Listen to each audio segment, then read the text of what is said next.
Nesse cenário de extrema desestruturação do mercado de trabalho brasileiro, as empresas tiveram terreno fértil para crescer com ofertas de trabalho precário. Vocês gostam, né? Pediram, eu trouxe mais um vídeo onde a Uber foi massacrada na audiência pública no STF. Quando os salários são reduzidos a um nível tão baixo que os trabalhadores não conseguem manter um padrão de vida adequado, forçando-os a trabalhar mais horas ou em condições mais precárias para sobreviver. Ora, eles batiam na Uber. É preciso dispor de longas jornadas para compor uma remuneração mínima. E eu estou falando de jornada completa, do horário efetivamente trabalhado e do tempo à disposição. Ora, a Uber apanhava. As plataformas controlam o ingresso de novos trabalhadores, os desligamentos, aplicam sanções e definem todos os procedimentos de trabalho. A Uber, se tivesse um pingo de vergonha na cara, ela reconheceria o que ela faz. Mas, infelizmente, ela ficou lá falando as suas mentiras e foi desmascarada. Diante disso, é legítimo perguntar: há real liberdade de escolha para quem se submete a essas condições? Bora lá curtir esse vídeo? Salve, galera, sejam bem-vindos a mais vídeos do canal Uber. Para quem não conhece, eu sou o Marcelo. Mais um vídeo trazendo o massacre que a Uber teve. E agora estou trazendo as falas da doutora Adriana. Flexibilidade ilusória da jornada de trabalho. As jornadas são controladas por regras algorítmicas, horários de pico e metas de desempenho. Quanto menos viagens, menor a pontuação e pior os serviços são destinados para o trabalhador. Se lhe resta alguma dúvida da nossa tal autonomia que a Uber prega que a gente tem, assista até o final o depoimento e as pesquisas levantadas pela doutora Adriana. O controle da remuneração. As empresas determinam os valores pagos, impondo, inclusive, grandes variações nos rendimentos, sem autonomia dos trabalhadores e trabalhadoras para definirem os preços dos serviços oferecidos. Lógico que a gente não quer que o STF mande a Uber assinar nossa carteira, mas o que a gente quer? Mais liberdade, que pare esse bando de sacanagem que tem. Uma ele dá a corrida boa, outra ela não dá, hora ela tem uma corrida ruim, hora ela dá promoção, sacaneia promoções, quando tu menos espera tu perde a tua conta. Então a gente quer que cesse esses abusos e deixe para nós trabalharmos tranquilamente, de maneira justa, que a gente vai fazer um excelente trabalho, mas sendo bem remunerado. Prosseguimos agora ouvindo a diretora técnica do Departamento Intersindical de Estatística e Estudos Socioeconômicos, DIESE, a doutora Adriana Marcolino. Bom dia, ministro e demais componentes da mesa. Cumprimento também todas as pessoas presentes nesse recinto. Eu gostaria de começar minha exposição destacando que o DIESE é uma instituição de estudos, pesquisas estatísticas que, ao longo de quase 70 anos de existência, se destaca pela produção de dados e evidências, priorizando o método científico. Muitos dados foram apresentados nesses 2 dias sob o argumento da neutralidade. No entanto, é fundamental reconhecer que a ideia de neutralidade científica pode servir como um argumento retórico para evitar questionamentos sobre os dados apresentados. É bom lembrar que, em nome da ciência, ou de uma suposta ciência, muitos já morreram. É inegável que o método científico deve orientar a produção do conhecimento. Porém, é essencial que aqueles que apresentam os resultados também explicitem seus pressupostos. No caso do DIESE, adotamos a perspectiva dos trabalhadores e trabalhadoras como fundamento para a análise dos fenômenos sociais e econômicos, sempre com o objetivo de reduzir desigualdades e promover um modelo de desenvolvimento mais justo. É nesse contexto que apresenta alguns dados, informações e reflexões sobre o que se convencionou chamar de uberização ou plataformização do trabalho. O trabalho em plataformas digitais é uma realidade cada vez mais abrangente no Brasil. Estima-se que haja entre 1,5 milhão trabalhadores a 4.300 milhões de trabalhadores, a depender das pesquisas. Segundo a pesquisa da PNAD e IBGE de 2022, que indica a existência de 1,5 milhões de trabalhadores no setor, 52% exerciam o trabalho principal por meio de aplicativo de transporte de passageiros. Em comparação ao total de ocupados no setor privado, os plataformizados trabalhavam mais horas semanais e contavam com menos trabalhadores contribuindo à Previdência. No caso dos trabalhadores plataformizados, eles trabalhavam 46 horas semanais contra 39 do setor privado. No caso da contribuição da Previdência, os trabalhadores plataformizados contribuíam em apenas 35,7%, enquanto no restante do mercado de trabalho, 60,8%. O rendimento médio dos trabalhadores por plataformas digitais com nível superior era 19% menor do que os ocupados não plataformizados com a mesma escolaridade.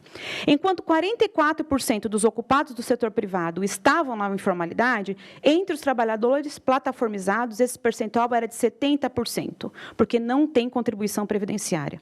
Os motoristas de aplicativo de transporte de passageiros, excluindo aqueles que dirigiam táxi, e os entregadores por aplicativo, tinham um grau de dependência das plataformas bastante relevante. 97% e 84%, respectivamente, afirmaram ser o aplicativo que determinava o valor a ser recebido por cada tarefa realizada.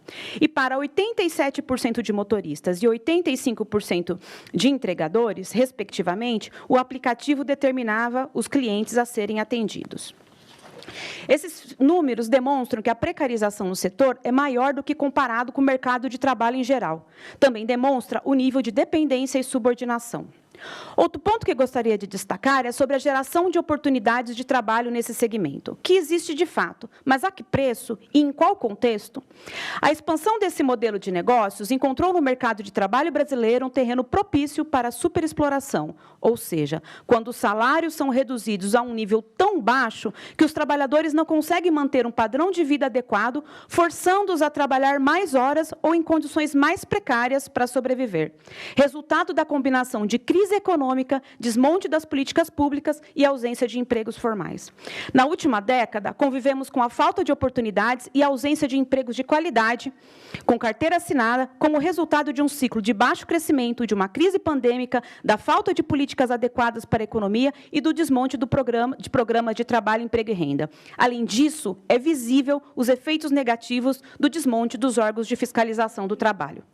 Esse conjunto de elementos gerou um contingente elevado de pessoas desempregadas, subempregadas e com baixos salários.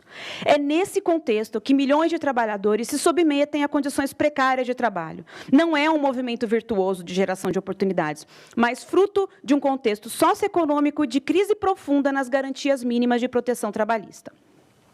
Nesse cenário de extrema desestruturação do mercado de trabalho brasileiro, as empresas tiveram terreno fértil para crescer com ofertas de trabalho precário. Diante disso, é legítimo perguntar: há real liberdade de escolha para quem se submete a essas condições? Passo para o próximo ponto. Gostaria de destacar alguns elementos para demonstrar de modo inequívoco que a relação em debate é uma relação de trabalho subordinado e dependente, com forte precarização dos dispositivos remuneratórios e de jornada de trabalho. O controle da remuneração. As empresas determinam os valores pagos, impondo, inclusive, grandes variações nos rendimentos, sem autonomia dos trabalhadores e trabalhadoras para definirem os preços dos serviços oferecidos. Flexibilidade ilusória da jornada de trabalho. As jornadas são controladas por regras algorítmicas, horários de pico e metas de desempenho. Quanto menos viagens, menor a pontuação e pior os serviços são destinados para o trabalhador. Desse modo, a empresa induz o tempo mínimo de trabalho utilizando o aplicativo e cria regras que induzem os trabalhadores e trabalhadoras a se manterem conectados. Há horários de pico para a realização dos serviços que se impõem aos horários de descanso e repouso, de descanso e trabalho. É preciso dispor de longas jornadas para compor uma remuneração mínima, e eu estou falando de jornada completa, do horário efetivamente trabalhado e do tempo à disposição. As empresas estabelecem pressões relativas ao tempo de entrega e viagem, ou seja, os mecanismos disponíveis impõem longas jornadas e controlam o ritmo de trabalho, interferindo na duração, intensidade e distribuição das jornadas. Um parênteses que eu gostaria de fazer nesse momento é que é equivocado apresentar os dados apenas da jornada efetivamente incorrida. Outra questão é que também é equivocado apresentar uma média, já que há trabalhadores que utilizam as plataformas para complementação de renda e trabalhadores que utilizam essas empresas como trabalho principal. Esses números são muito distintos se a gente segrega esses dois grupos. Outro ponto, gestão centralizada. As plataformas controlam o ingresso de novos trabalhadores, os desligamentos, aplicam sanções e definem todos os procedimentos de trabalho. Avaliação rígida, inclusive com punições, com possibilidades muito limitadas de defesa dos trabalhadores e trabalhadoras, dada a falta de informações. Falta de direitos. plataformizados não têm acesso a benefícios, como férias, 13º e fundo de garantia. E não sejamos levianos. Os trabalhadores e trabalhadoras brasileiros querem esses direitos. Um conjunto de pesquisas relevantes tem se debruçado sobre esse tema, tanto no DIEESE como em outras instituições, com uma variada gama de metodologias de pesquisa. A crítica dos trabalhadores à CLT é muito bem delimitada. Primeiro, porque estamos longe de garantir todos os direitos previstos nessa normativa para todos os trabalhadores que estão no mercado formal de trabalho. Segundo, as relações de trabalho no Brasil são fortemente antidemocráticas, com frequentes assédios morais e sexuais no trabalho. O tempo de trabalho é cada vez mais precarizado devido à crescente desregulamentação dos dispositivos de controle de jornada, resultando em longas jornadas que não se ajustam à necessidade de compatibilização com as demais dimensões da vida social. Importante destacar que as jornadas trabalhadas nos aplicativos são longas, mas sim têm uma possibilidade maior de compatibilização da vida no trabalho e da vida social, mas nem por isso deixam de ser precárias. Num país que carrega raízes escravocratas, para a classe trabalhadora é melhor ter como um chefe um algoritmo do que um ser humano, mas nem por isso estamos falando de um emprego digno. E ainda, os efeitos da precarização nesse tipo de trabalho atingem diretamente a saúde física e mental dos trabalhadores, conforme literatura disponível. Longas jornadas e pressão por produtividade aumentam o risco de problemas musculoesqueléticos e fadiga crônica. Exposição prolongada ao trânsito eleva a probabilidade de acidentes graves.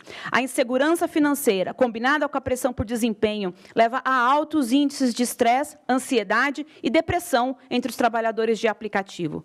57% dos acidentes de motociclistas estavam ligados ao trabalho. Entre 2019 e 2020, o SUS gastou 113 milhões com internação de motociclistas. Por fim, gostaria de destacar o processo promovido pelo governo federal, que criou o Grupo Tripartite com a finalidade de elaborar proposta de regulamentação das atividades de transporte de bens, de pessoas e outras atividades por intermédio de plataformas tecnológicas, que eu tive a oportunidade de acompanhar, apoiando a bancada de trabalhadores ao longo desse processo.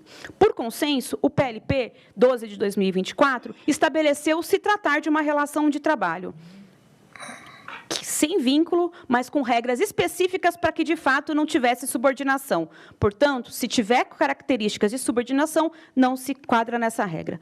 Foi um avanço muito positivo, um primeiro passo, mas aqui, ministro, temos a oportunidade de avançar e estabelecer um novo passo na garantia de direitos, definindo o vínculo trabalhista na relação entre essas empresas e seus trabalhadores.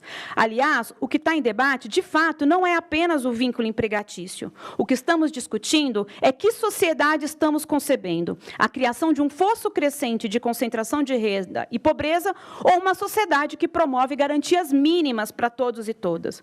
O que propomos é tão somente que seja estabelecida a segurança jurídica também para os trabalhadores, que seja reconhecida a relação de trabalho subordinado e dependente, mesmo com a possibilidade de trabalhar em mais de uma empresa, como é para qualquer outro trabalhador no mercado de trabalho brasileiro.